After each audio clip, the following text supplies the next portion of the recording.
What are some of the most common flag that you see kids from that play in high school and college today, both like technically and mentally? I don't need I don't need to be doing every single drill in the book to get better. Like you pick your drills that make your body move the proper way, and then most of the time you stick with them until another problem comes on. But we haven't talked in a while, man. It's been a minute, so I it's know. good to see you, dude. Always, Um, always, bro.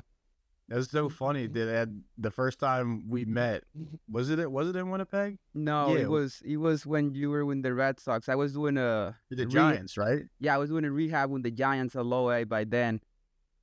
It was Yeah, that in we ended up being Augusta. teammates, and I was like, "You're like, yeah, I'm living in Delaware." I was like, Yeah, "What?" I know. I I was saw like, I saw it on the board. I'm like, damn, that's where my wife is from. Like, dude, you're from Delaware. I'm gonna go there after the season. I was like, "You're not from Delaware. You don't sound like you're from Delaware, bro." I was like, "What?" What advice would you give to any player from Delaware who dreams to be getting drafted or to play pro baseball? You gotta not only love baseball, you have to love the absolute process of baseball. And then on top of that, you have to absolutely you gotta reach out for knowledge. Like it can't just be, oh, I hope that somebody's here or whatever. Like you have to go get it. Like if you don't go get it, somebody got it already. So, um, just making sure that you understand that it's not just Delaware. Like you said, Venezuela, it's Dominican Republic, it's Canada, it's every country competing for whatever you want to compete in. And then on top of that, it's just you gotta learn how to maximize all your opportunities as much as possible. And then to piggyback on that, I mean, you don't maximize those opportunities, you learn from your mistakes. And at the end of the day, if you're just like always moving forward and trying to figure out that next step, it just I wouldn't say it makes it easier, but it'll put you in a better position than the guys that are just like, oh, I just can't wait to post this on social media today, or oh, I just hit my eyes exit velo, I was sick. It's like, all right, well, doesn't really matter. It doesn't really matter right now. So, That's yeah, awesome. Signing like minor league contracts, especially after becoming a free agent, by without a doubt, it's like a tough road. For you, what was the process like?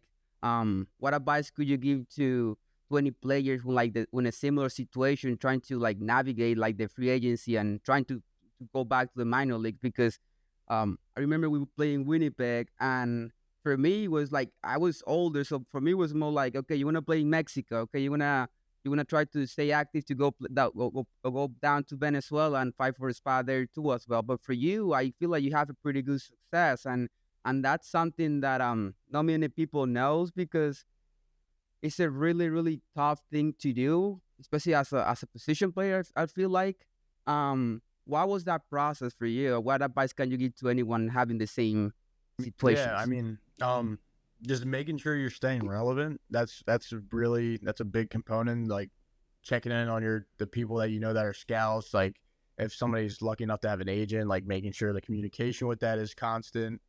And then like on the mental side, and don't think that one showcase is like not good enough for you, you know? So like if there's a pro workout, but it's not like catered to specifically what you want, it doesn't matter. They all talk to each other. They all know each other.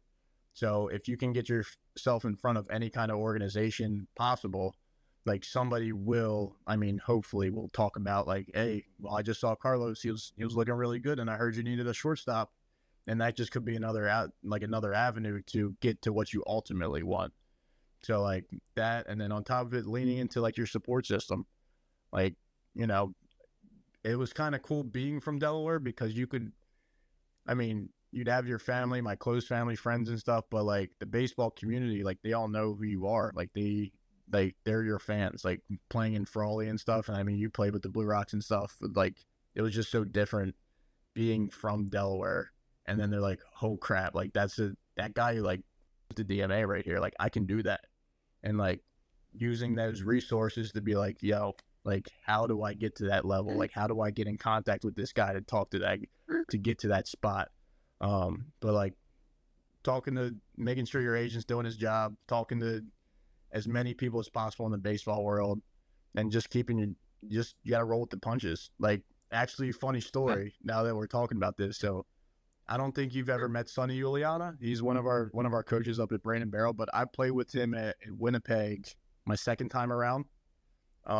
So we actually have a guy. Have you ever met Scott Kelly before? He play a little Yes. Atlantic League. Yes. Scott Kelly. So he'll come yeah. up to our spot all the time. Like, he's good friends of ours, and sometimes he'll get some hours in. But he's playing for Long Island right now. He's still He- playing. He's still playing. He's my a guy. beast, dude. He's a Dude. beast. He's a grinder. The guy loves baseball. Yes, he does. He's so I was actually at work yesterday, like getting ready to get onto the floor at 2:00. Sonny walks into the building. He's on abbreviated retirement, basically. Like, he was like, it's too much for me. I'm not going to train anymore. I'm just going to coach. But, like, if something comes up, it comes up. Kid you not, calls one of our guy who does the recruiting and like agency stuff. Scott does, and he calls him up. And he goes, "Is anybody there that can catch, that wants to play for a series?" And we're like, "Sonny, you want to play for a series?" He got signed by the Long Island Ducks for this series this week. So, like, you just never know. Like, stuff like things like that in baseball. is so small, Crazy. dude. Like, it's insane. Insane. So, like, just always being ready, making sure your support system's there, and just staying on top of trying to communicate and being relevant. So, That's I'd say awesome. that those are That's super awesome. important. And I also wanted to cover a little bit about, like, pretty much like crafting like how a professional handle like having a routine, like developing like a routine and sticking to it is key. Obviously, it's key to have success at the higher level.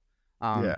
So what habit did you form over the years that help you to stay on top of your game? Or like how can like a guy from high school or college build some of these routines that prepare them pretty much to play at the next level, the level that you play? Yeah. Well, a lot of it for me was just trusting the work that I put in my winters, and like working with my hitting coach all winter and stuff, like trusting the exact plan that we were following. So, like, you most of the time, and I mean, speaking from perspective or from personal experience, is like, okay, my hitting coach knows my good times, my bad times, knows what makes me go, knows what I struggle on, knows what kind of drills or mechanics I need to stay on top of so that I don't get out of control with it. A lot of times throughout the season, we tend to, as players, to lose that little trust in our coaches. And I mean, it happens. We're all humans. And, you know, once you're like, your back's against the wall and you're struggling, you're like 0 for 15, you're like, I got to do something different. A lot of times it's not doing something different. It's just making sure you're staying on your plan or reminding yourself that plan. So, like, just trusting all the work you put in the winter, trusting that plan. And then, you know, for me, it's always about constant communication. So, yeah. I remember it was one day we were in Winnipeg, and I don't forget that. I asked her like, dude, what do you think is, because obviously you were young, you were ready to go back to the minor leagues. I'm like, Yeah. what do you think you got to work on? And you were like, I think it's my fielding. I'm like, dude, who the heck care about fielding if you hitting the way how you hit it? You freak. Dude, I don't, and that's where, like, I don't like to make any excuses for anything, but like, I don't know why I never got the opportunity, but like, you know, God's got a plan, and Without a I'm doubt. happy where I'm at right now. Dude, So 9 years. Shit, that's something that not many people can tell. Like, right. over How many you got? 13, but like it was 13, bro. 11. You got like 11, like more than 1,100 at bats, and Jesus, 272. Like, you know, like these guys. I think mine was like 268 or something.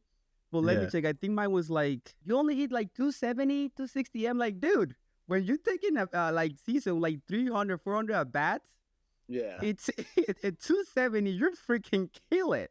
Right, and that's where like people need to get, like, it's the whole thing. Like, I need the walks, I need the quality at bats. Like, it's True. not just about that 270. It's about, like, am I giving my team the best shot every time I'm stepping to the plate? And you know that baseball, like, kind of got away from that team kind of atmosphere. It's more about getting your swing off and, you know, making sure you get your pitch.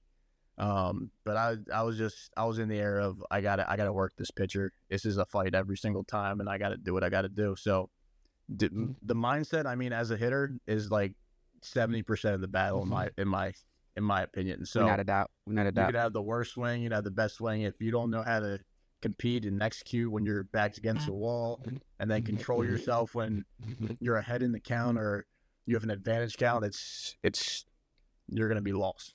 So Well, this is one of the thing like I see, like especially nowadays, like young players, the way how they carry themselves on and off the field, like distractions. You know, distractions are everywhere right now. Like oh what yeah, habits or like type of like lifestyle, especially off the fields, you or choices of the field that you take and find out that it was important for you to stay focused and hmm committed to your craft. How do you handle yourself when you were, you know, walking off the field, yeah, especially like indie ball, because when you play indie ball, when you're when you play winter ball, like you have a yeah. lot You of can let it like go. freedom. You can Like let it go if you wanted to. this is Yeah, the thing. Like this kids don't understand. Like you're going to college. You're gonna start living by yourself. You get drafted. You like I think the rookie level. Like they give you like you stay in a hotel. Then after yeah. that, long seasons. A full season teams. You start like renting your own place and you start driving a car. You can go anywhere. And how do you handle that? I mean, it's just like it's hard. I mean, it's so hard nowadays with with like social media and stuff because everybody sees like the final product, but people and I mean, everybody likes pimping home runs and all that. Like, and I like that. I'm cool with that stuff. It's just about like, dude, you have to act like a professional. If you want to be a professional, you have to act like one. So what that means is not only you being the elite level of your competition, but you have to be a role model to kids. You have to understand that everybody's watching you, like straight up. And like, if everybody's watching you, like for me, I don't want my little sister or my little brother to look up to some a-hole that just, does what he wants and, kind of, how do I say, is more of like a me guy who's worried about him and not the team. So like as like a person that wants to be a team player, I have to understand that if I want to fit the part, I got to look the part. So carrying yourself, you're representing the whole Red Sox organization. Or like for me, I was like representing Delaware. Like I'm representing my dad. I'm representing my mom. Like understanding that it's like just it's way bigger than just you playing the sport. And that's hard. Like that's hard. Everybody wants to play the game and it's fun, but that is part of the business of it. And, as part like you want to be yourself. And at the same time, it's like, all right, but how bad do I want to make it to the MLB or how bad do I want to get this pro contract? All right. They don't want that a-hole that shows up 20 minutes late to the field or 30 minutes late to the field because there is so many other guys that are so good out there. And that's just going to be a difference maker. Like it's a separator. So that's how I always looked at it. There you go. And this is where I wanted to start like talking to you more like into your coach side now, like your career as a coach. This is where I want to like share some of your knowledge and your experience so far. Um, as a private hitting coach, pretty much. I know you work a lot with like guys in high school and college. What are some of the most common flag that you see kids from that played in high school and college today, both like technically and mentally, and also how do you think they can correct those issues to become a better player? Yeah. So I like technically I would say like guys want to always like look for the next thing. Like they always want to like let's just say for example, like I got two guys in the cage here. One guy is super front forward move on his front leg. The other guy is super rear legged. Those guys aren't going to have the same drills or don't have the same process. So there's a certain situation of like I don't need to be doing every single drill in the book to get better. Like you pick your drills that make your body move the proper way. And then most of the time you stick with them until another problem comes on. So like mastering those specific body movements, that pattern, whatever it is, like that is way more superior than you saying, well, I just got to make sure I do this drill, this drill, this drill, this drill. No, stay to your one thing and you absolutely master it. And you'd be surprised of how many other problems it fixes. Because just the focus of it is just the benefit of it, I guess you could say. And just mindset wise, it's just like it kind of piggybacks off what I said, but just being focused. Like you have to be focused for how many seconds in the box. Like it's so small, but dude, be focused just during that time. Then go hang out with your friends. Like it's cool.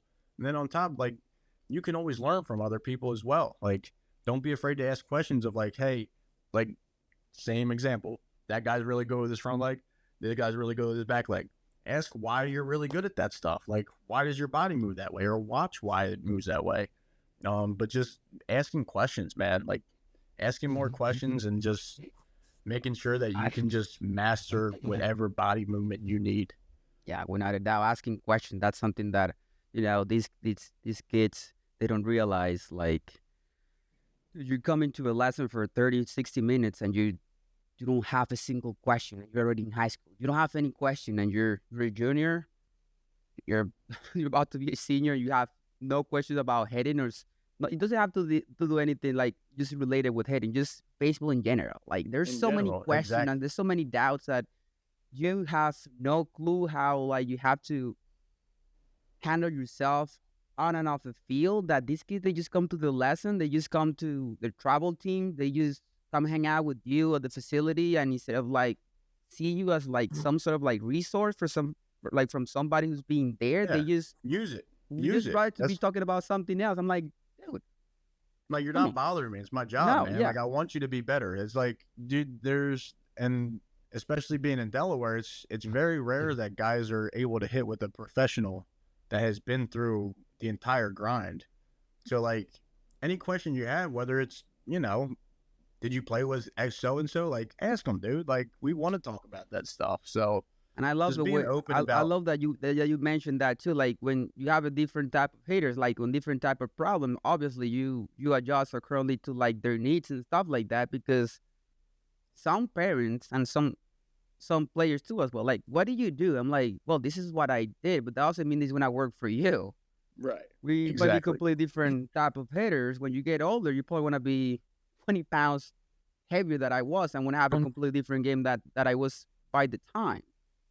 Yeah. What type of guidance or mentorship do you think is the most important for a player to have, and how do you think they can find the right support from somebody that really help them to become the best version of themselves? A lot of that comes from just confidence, man. I mean, when you have your guys in like off season and stuff, and they're super confident, just being with you in general, not even it doesn't even have to be a great day hitting, but just being there with that coach that is able to communicate, you're able to fail in front of them. That's a lot of confidence stuff. So like, as soon as they get out of there, like out of that situation, they're like, oh, I gotta impress this guy, I gotta make sure I do this right, blah blah blah. And then you start talking about other things that don't really matter. It's more about, I just gotta stick to my plan. I gotta stick to what Coach Carlos was telling me, and like that coach that's there, like, okay, he's gonna give you feedback and stuff. And in a perfect world, you'd hope that that coach has that communication of like what you've been working on. But even if that's not the case, like, just knowing that like you have put the work in, you have done this, you have been here before. If all else fails, we go back to the drawing board. But I mean, you got to compete at the end of the day. There's nobody in the major leagues with a perfect swing besides, like, I'd say Kyle Tucker. I like Kyle Tucker's swing a lot. But like, at the end of the day, it's just like confidence. You got to stay confident with it. So I hope that answered your question. I don't know if that No, quite did. no, without a doubt, that was super helpful. This next question go especially for parents. I know a few parents, like, dude, they spend a ton of fucking money, travel Yeah. baseball, showcases, team camps, gear, lessons and stuff like that. I mean, you've been there. Like, you work with all these many players that they're looking their goals. It's different from a kid from middle school, a kid from, I don't know, even when they are in high school, but they don't really care about playing in college because it's not just their dream, and that's completely fine too.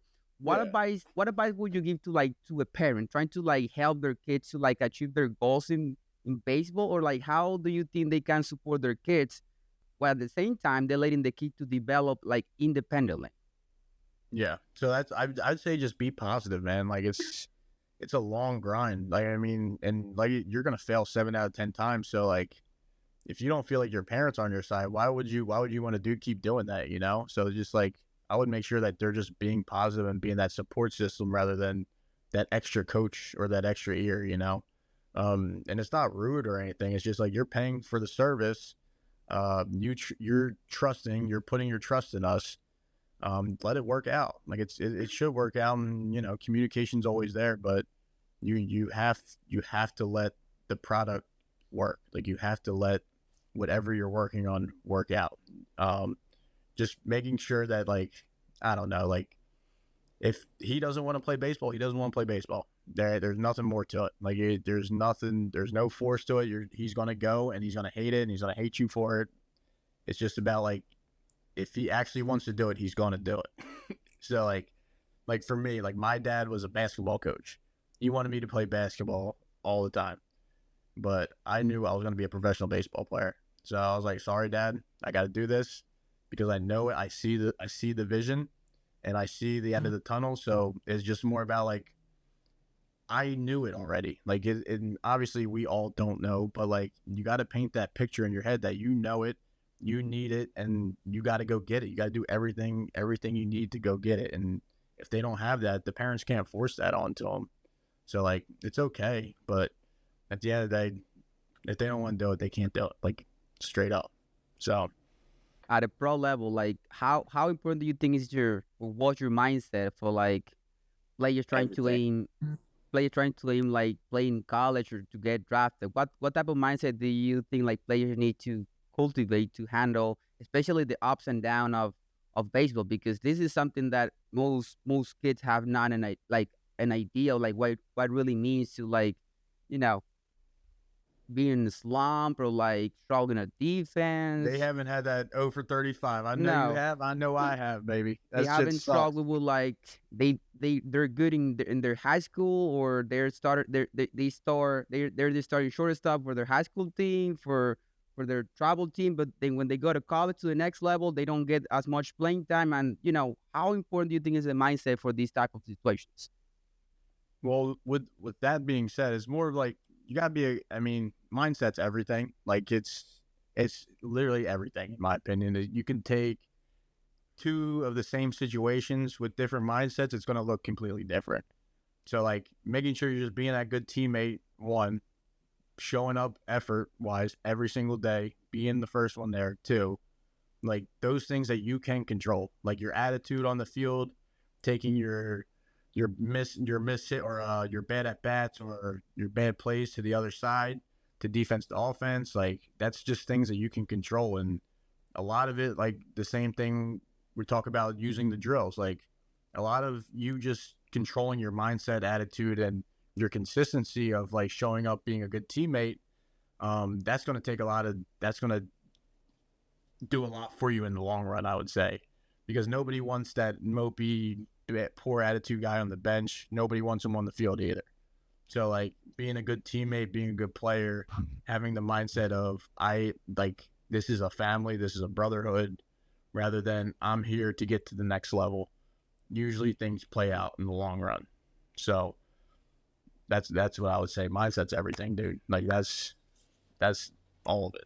That's awesome. That's awesome. Now, I wanted to talk a little bit more about like Tyler, like the hitting coach, like the services. Obviously, like both, like you and I, like we offer like coaching services to like pretty much guy high school and college players to play at the next level. Like, could you talk a little bit about like your coaching philosophy, or like, and what player can expect from training with you? So okay, so my dad was a coach his whole life, pretty well respected coach. I wouldn't say he won state championships, but he changed a lot of people's lives.